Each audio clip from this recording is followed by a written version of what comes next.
दोस्तों, इच्छा और जिज्ञासा दो ऐसी चीज़ हैं जो कभी भी ख़त्म होने का नाम नहीं लेती।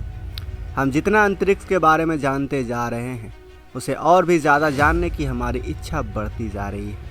इसीलिए अब इसरो चांद के बाद कर रहा है सूरज को फतह करने की तैयारी। चंद्रयान 3 के बाद लॉन्च होगा हमारा सूर्ययान, जिसके बारे में जानकर हर भारतीय का सर गर्व से ऊंचा हो जाएगा।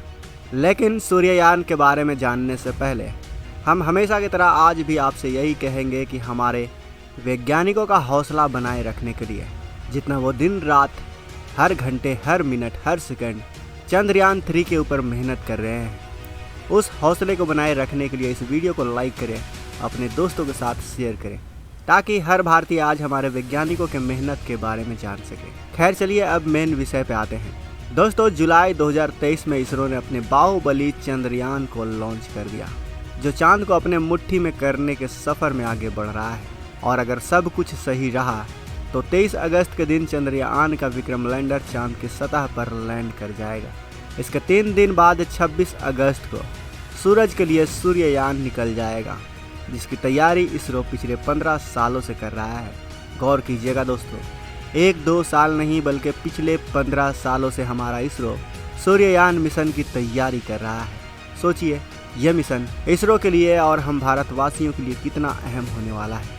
15 साल कम नहीं होते दोस्तों। सूरज नाम के इस तारे के बारे में कई रहस्यों से पर्दा उठाया जाएगा। सूरज सिर्फ एक आग का गोला ही नहीं है, बल्कि सूरज की वजह से ही आज सोलर सिस्टम के हर ग्रह और उपग्रह का अस्तित्व बचा हुआ है। सूर्य ने ही सभी प्लैनेट्स और मून को अपने ग्रेविटी में फंसा कर रखा हुआ है। सूरज की रोशनी की वजह से ही पृथ्वी पर जीवन संभव हो पाया है। इसीलिए हमें पृथ्वी से बाहर निकलकर दूसरे प्लैनेट जाना है तो हमें सूर्य की स्टडी पहले करनी होगी। और सूरज पर रिसर्च करने के लिए भारत जल्द ही आदित्य L1 यानी सूर्ययान 1 की लॉन्चिंग करने वाला है। रिपोर्ट्स के मुताबिक इसरो ने आदित्य L1 मिशन के साथ भेजे जाने वाले सभी उपकरणों का परीक्षण पूरा कर लिया है और अब इन्हें स्पेसक्राफ्ट में फिट किया जा रहा है, जिसके बाद इसकी आखिरी बार जांच की जाएगी और सूरज पर रिसर्च करने के लिए इसको रवाना कर दिया जाएगा, जिसके बाद ये अपने लंबे सफ़र पर आगे बढ़ जाएगा। आपको बता दें कि L1 यानी लार्ज पॉइंट 1 पर पहुंचकर सूरज की स्टडी करना शुरू कर देगा।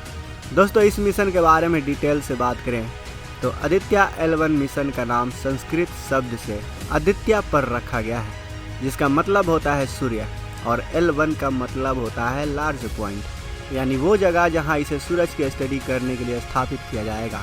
अंतरिक्ष में अनगिनत तारों में सूरज ही एक ऐसा तारा है जो पृथ्वी के काफ़ी करीब है। इसलिए धरती तक सूरज की रोशनी पहुंचने में सिर्फ 8 मिनट का समय लगता है, जबकि ब्रह्मांड के अन्य तारों की रोशनी को धरती तक पहुंचने में करीब 4 साल का वक्त लग जाता है। साल 2008 में इसरो ने अपने इस सन मिशन की घोषणा की थी। उस वक्त इसरो इस मिशन के साथ सिर्फ विजुअल इमोशन लाइन कोरोग्राफ नाम के उपकरण को धरती के लोअर ऑर्बिट में भेजने वाला था, लेकिन फिर इस मिशन में कई बदलाव किए गए और एक एक करके इसमें अलग अलग कई उपकरणों को जोड़ा गया। साथ ही इस प्रोजेक्ट में इसरो के साथ भारत के रिसर्च इंस्टीट्यूट भी शामिल हुए। इसके अलावा नासा और यूरोपियन स्पेस एजेंसी का सपोर्ट भी मिला है, लेकिन फिर भी इस मिशन को तैयार करने में 15 सालों का वक्त लग गया है। लार्ज 1 पॉइंट की बात करें तो वैज्ञानिकों ने अंतरिक्ष में कुछ ऐसे पॉइंट यानी ऐसे जगह ढूंढ निकाला है जहां सूरज की ग्रेविटी इन सैटेलाइट को अपनी तरफ नहीं खींचती। भारत के सूर्य मिशन की बात करें तो आदित्य L1 को धरती से 15 लाख किलोमीटर दूर लार्ज पॉइंट 1 के ऑर्बिट में छोड़ देगा, जहां वो एक सर्कुलर ऑर्बिट में घूमता रहेगा। अब सवाल ये उठता है कि आखिर आदित्य L1 को पृथ्वी से 15 लाख करोड़ किलोमीटर दूर इस लार्ज पॉइंट के पास कैसे भेजा जाएगा। तो इस सूर्य मिशन की शुरुआत भी चंद्रयान 3 मिशन की तरह ही होगी, जिसमें इसे इसरो के PSLV यानी पोलर सैटेलाइट लॉन्च व्हीकल के साथ लॉन्च स्टेशन पर माउंट किया जाएगा, जिसके बाद PSLV रॉकेट इसे ढकेलते हुए अंतरिक्ष में ले जाएगा और धरती के कक्षा में छोड़ देगा। फिर ये यान इलेक्ट्रिकल पाथ में धरती के चक्कर लगाते हुए हमसे दूर होता जाएगा और एक पॉइंट पर आकर ये धरती के ऑर्बिट से बाहर निकलकर सीधा L1 पॉइंट की तरफ निकल जाएगा और वहां पहुंचने के बाद ये आखिरी चक्कर लगाते हुए L1 पॉइंट में इंटर कर जाएगा। यहीं से ये अपने रिसर्च शुरू कर देगा। बता दें कि आदित्य L1 को अपने टारगेट तक पहुंचने में 109 दिनों का समय लगेगा। दोस्तों, आदित्य L1 मिशन चंद्रयान 3 से भी बड़ा और कॉम्प्लेक्स होने वाला है, इसलिए इसरो ने इस मिशन को तैयार करने में 15 साल का वक्त लगा दिया, क्योंकि इस मिशन में गलती की कोई गुंजाइश नहीं बनती।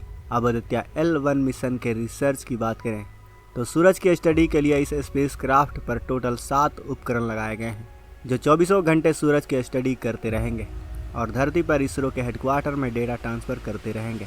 इस मिशन का सबसे main objective space weather study करना है। जैसा कि हम जानते हैं कि सूरज पर समय समय पर सौर्य तूफान निकलते रहते हैं, जिसे अर्थ की मैग्नेटिक फील्ड अर्थ तक पहुंचने नहीं देती। लेकिन अगर हमें भविष्य में स्पेस ट्रेवल और दूसरों ग्रहों पर इंसानी बस्ती बसाना है तो हमें इन सौर्य तूफानों से बचना होगा, वरना ये हमारे स्पेसक्राफ्ट को नुकसान और इनमें सवार यात्रियों की जान को जोखिम में डाल सकती है। इसलिए आदित्य L1 इस सौर्य तूफान और अंतरिक्ष के वातावरण की स्टडी करेगा, जिसमें हमें ये पता लगेगा कि सौर्य तूफान कब और कितनी स्पीड में आते हैं, और इसी डेटा के अकॉर्डिंग हम अपने आप को इनसे बचाने की टेक्नोलॉजी खोज पाएंगे। इसके अलावा यह सूरज की बाहरी परत यानी कोरोना की भी स्टडी करेगा।